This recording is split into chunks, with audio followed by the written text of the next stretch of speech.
Vers 3. En ek self het Efraim leer loop. Hy het hulle op sy arms geneem, maar hulle het nie erken dat ek hulle genees het nie. Nou vir die wat ons nou al so bevoorreg was om 'n kind te hê, 'n kleinkind, sal weet wat dit beteken. En ek self het Efraim leer loop. Wie is Efraim? Israeliete, die kinders. Ek het hulle leer loop. Hy het hulle op sy arms geneem en hy stap iewers terheen. En hy gaan kyk die lug skou. Hy gaan met die perde in die veld. En die kleintjie is op die nek, op die arm, op die heup. Hoekom? Dis lief vir hom. En Vader sê ek is lief vir Efraim. Dis die vergelyking wat hy maak en ons mis dit. Ons doen 'n boekinskrywing. As ek sê ons, dan veralgemeen ek praat van die predikers daar buite. Hulle doen 'n boekinskrywing wat sê dit het verander, dis nou verby, God is nou so afgehandel. Jy kan dit nie doen nie. Jy kan nie vir God sê hou op om Israel lief te hê nie. Want ons besef nie dat hy Israel lief het nie. Wat is liefde? Liefde veroorsaak dat jy jou hart vir iemand oopmaak, maar die risiko loop om baie seer te kry. Dis wat liefde is. Is jy bereid om te sê, ek waag dit om my hart met jou te deel, want ek gee baie om vir jou. En ons sê vir God, nee, dis nie wat jy gedoen het nie. Jy het maar net dit gesê. Jy het maar net gesê, jy is lief vir Israel, en nou sê jy maar net, jy is lief vir almal. En as ons lees, so lief het God die wêreld gehad, dan dink ons aan die wêreld en die nasies en alles, maar ons dink nie aan die so nie.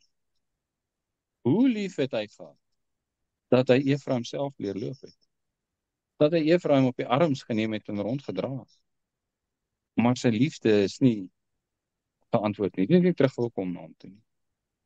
Want Efraim was lief vir homself. En Efraim was lief vir sy gode. En Efraim was lief vir die ander nasies.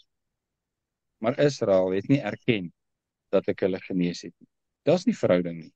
Vandag is daar ook nie verhouding nie. Dis die probleem met godsdiens. Ons doen goeders. Ons swaai goedjies wat rook. Ons trek sekere klere aan. Ons kom op sekere dae by mekaar, op sekere plekke. Ons sit op sekere maniere. Party sit hier, party sit daar. Ons doen sekere goed op sekere tye.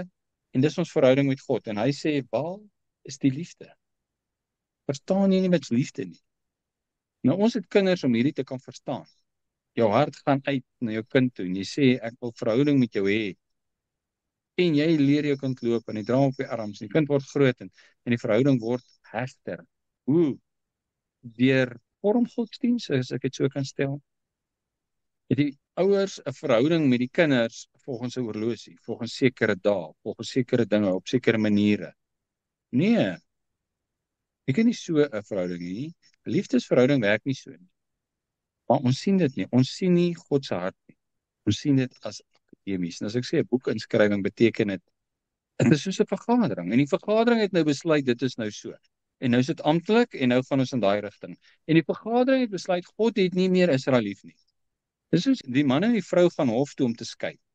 En die een is nog baie lief vir die ander een, maar die ander een het lief geword vir iemand daar buitekant. Is nie meer lief nie.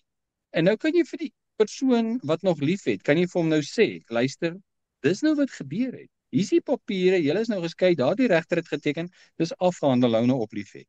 Kan jy dit doen? Jy kan nie. Jy kan nie. Ons doen dit met God. Ons neem aan dat hy sê, ek het Israel lief gehad, maar ek het opgehou om hulle lief te hê. Ek kan nie. Sy liefde kan nie verander nie. Hy kan nie ophou om Israel lief te hê nie. En hy kan nie begin om Edom lief te hê nie, want dan sy liefde verander.